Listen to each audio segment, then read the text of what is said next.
আসসালামু আলাইকুম, মাহে রমজানের শুভেচ্ছা সবাইকে। আজকে আমি একটা শুটকির লাড়া তৈরি করব, আর এটা তৈরি করছি স্পেশালি সাহারির জন্য। এক মুঠো গরম ভাত যেন খুব সুস্বাদু একটা তরকারি দিয়ে খেয়ে নেওয়া যায় খুব তাড়াতাড়ি, এই জন্যই আসলে এটা তৈরি করা। আর এটা তৈরি করেছি লইটা শুটকি দিয়ে। কিভাবে তৈরি করলাম সেটাই আজকে আপনাদের সাথে শেয়ার করছি। আস্ত কিছু পেঁয়াজকে চার ফালা করে নিয়েছি, আর নিয়েছি ভালো করে ধুয়ে নেওয়া লইটা শুটকি মাছ আর 4-5টা শুকনো মরিচ। এগুলোকে পানিতে একটু সেদ্ধ করে নিচ্ছি। ব্লেন্ডারে মিক্সারে নিয়ে নিচ্ছি। এখন সব কিছুকে একসঙ্গে একটু পানি মিশিয়ে ব্লেন্ড করে নিব। অন্য সময় এই একই রেসিপিতে আমি লাউ পাতা কিংবা লাউ শাকের ভেতরে অথবা কুমড়ো পাতার ভেতরে আমি এই শুটকি ভর্তাটাকে ব্যবহার করি পাতা বড়া বানানোর জন্যে। তো আজকে লাউ পাতা কিংবা কুমড়া পাতা কোনোটাই আমার হাতের কাছে নেই, এটাকে আজকে আমি শুটকির ভর্তা হিসেবেই চালিয়ে দেব।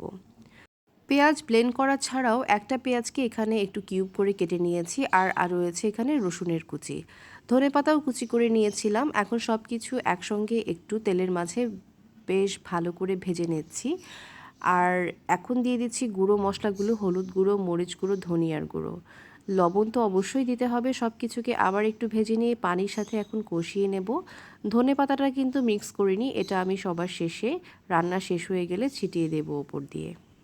এখন এটা একটু কষে আসলে মিক্সারে থাকা ব্লেন্ড করে নেওয়া যে শুটকির মিশ্রণটা রয়েছে সেটাকে অ্যাড করে দিচ্ছি।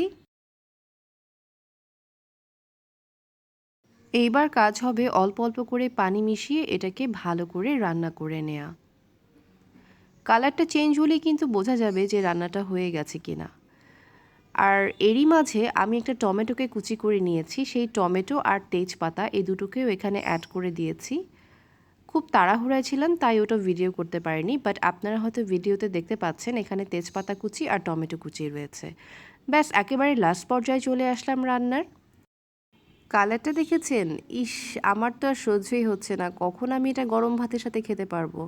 না, আসলে ওয়েট করা সম্ভব না সাহারির জন্য, এখনই একটু গরম ভাত দিয়ে খেয়ে নেই। এখন কিন্তু রাত, আমি কিন্তু এটা মোটেও দিনের বেলা রান্না করিনি, সো কেউ ভাববেন না আমি রোজা নাই। তো যাই হোক, এখন রান্না শেষে ধনেপাতা কুচি ছিটিয়ে দিয়ে রান্নাটাকে আমি কমপ্লিট করে নিচ্ছি।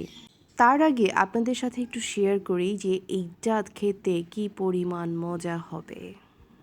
তো গরম ভাতের জন্য আর ওয়েট করার সময় নেই, আসলে পাতিলে থাকা আগে রান্না করা ভাত নিয়ে নিচ্ছি।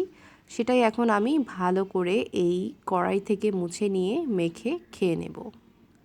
তো কেমন লাগলো আজকের রেসিপিটা? আমি জানি অনেকেই এভাবে আপনারা শুটকি রান্না করে খান।